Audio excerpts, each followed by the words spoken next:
Hi, my name is Dana, and in the last video, I said I would give Rue her spots back, but I've been struggling to do so. Before talking about why I'm stuck, let's talk about the stuff I did manage to figure out.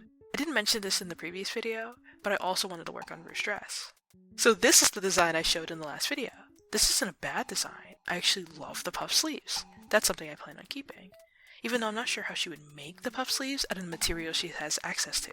I like to imagine that the animals use tree bark to make their outfits. I looked into how people used to make outfits and thought that tree bark was kind of cool. Some animals probably use animal hide for clothes. They're just not in this story, or I guess in this area of the woods.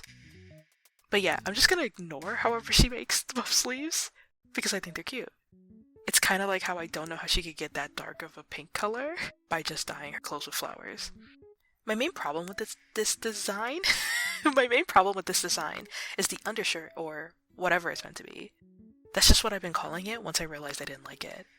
I don't think she would have a shirt underneath her dress. That feels like too much clothes for the season, which is like summer, fall in the beginning of the story. So I tried removing it, but didn't like how scandalous she looked. I'm joking, but there's definitely something off with her neck/chest area being visible. It's the same problem I have with her Aunt Bee's outfit. That's when I realized that the other characters, or species that weren't spruce gooses, didn't have open necklines. So even though I liked the open neckline on Rue, and since I wasn't willing to have the undershirt, I knew it was one thing that wouldn't be a part of the design. Though I did try a smaller neckline, but the white coloring of her feathers looked too similar to the pink in value, so I felt like there could be some confusion. And it might still look like an undershirt. Then, all of a sudden, while pacing in my kitchen, I remembered, she's supposed to have buttons. Like, this is non-negotiable, because in the story, there are at least 3 moments where she either unbuttons her dress or is buttoning it up, which sounds a little sus. Anyway, I tried the big buttons from the original animatic design, so I could have the light pink color somewhere else than just the hem of the sleeves. But there was something about the big buttons being alone that wasn't working for me. A lot of the character design stuff, at least for me, is based off of vibes, and I just wasn't vibing with them, like being alone. They worked with the small neckline or the collar, which were elements I didn't want anymore. Also, at some point, I don't remember if it was before remembering about the buttons, but I made an outfit that resembled Rue's human design. I know I said I didn't want her to have an undershirt, but I think it would make more sense if you could see the undershirt, like see where it's coming from, because in the original last design, you could only see it under her neck. It's also not as stuffy since the overall dress doesn't have sleeves. But I realized I didn't like the light pink being next to her head.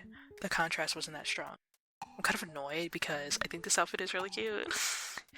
And I do like the longer or wider necklines on Rue. So I knew what I needed. Puff sleeves, buttons, and no neckline. I was really scourging Pinterest for references of buttoned up or buttoned dresses.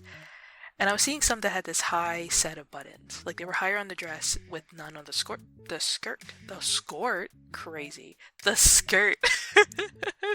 The skirt portion. I mean, they could have a skirt, I don't know. But the skirt part didn't separate like Rue's dress should. But I tried it anyway. And this is the final dress design for Rue. I added the light pink back on the hem of the dress, so it wasn't just on the sleeves. Because Rue's dress looks too dark with just the dark pink. Also, I made the dark pink a little darker, because I checked the values and it was too close to the L color. Don't know why I didn't check that before. Once figuring out her design, I moved on to the art style. Like I said in the previous video, I wanted a more textured line art. That's really all I wanted to change. I started with trying some brushes I already had, including the one I had made for the comic I was originally going to turn The Bird and the Fox into. And I wasn't really finding what I was looking for. I even went back to the pixel calligraphy brush I made for the animatics, and turning on the size option and changing it to fuzzy dab. Which gave a texture that I really liked. Definitely gonna try that for some other brushes some other time. But I still just wanted something softer and more watercolory. At some point I decided to focus on changing the brush tip, and I'm so happy that I did. I actually changed the brush tip of that same pixel brush to this rectangle shape, and that worked. I don't know what about this that I like better than the other texture brushes. It could be that it's kind of even, which I admit, I didn't know that's what I was looking for until I found it. I also needed to change the color, because the pure black of the original animatic designs don't match with this brush. So for the moment I have this dark brown, I am gonna have to check it to make sure it works with the other characters. Now, why am I stuck on the spots? I think the main problem is the difference between the original style that introduced the spots and the style that I'm working on now. The original brush, the charcoal pencil large brush that comes on Krita, which I might have modified, I don't know, has flow and opacity turned on, so it's a lot softer than the pixel brush with this rectangular brush tip. So the softness works better for the spots and allows them to not look too distracting.